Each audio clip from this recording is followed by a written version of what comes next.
After adding the final touches of a drawing into my journal, I left my room to take a stroll around the ship. In my wandering, I stumbled upon an oddly shaped door near the cargo bay. Strangely enough, in all my wanderings, I'd never noticed the door until that moment. Partially blocked by empty crates and piles of thick rope, the door appeared to have been bolted to the wall with urgency. I searched the hall to make sure I was alone, turned the knob, and let myself inside the room.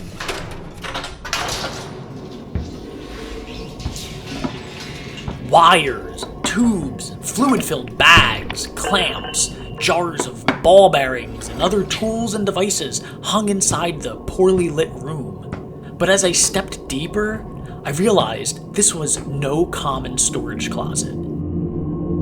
It was a shrine. A shrine dedicated to one horrifying thing: Kilroy.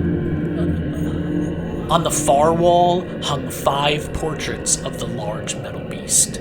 One portrait showed Kilroy peeled away from his layers of metal, wires, and oil-filled tubes, revealing a gaunt, hairless figure. Behind the robotic mask, Kilroy's face was dominated by large white eyes, and his mouth mere slits over a gaped, bloodied hole.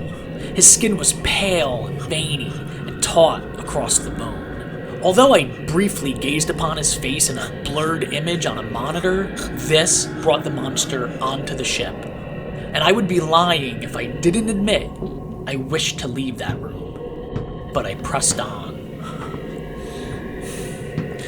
The largest of all the portraits hung at the center, covered in scribbles and notes.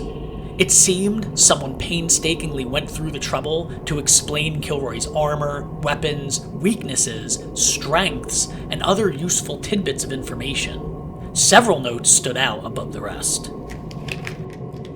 Weaknesses: left ear, unfinished. Wires near knees. Bottom of feet, limited protection.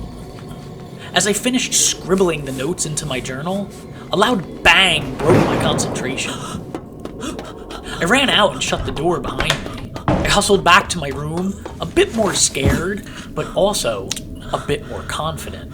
It seemed the beast was not invincible, and that gave me hope.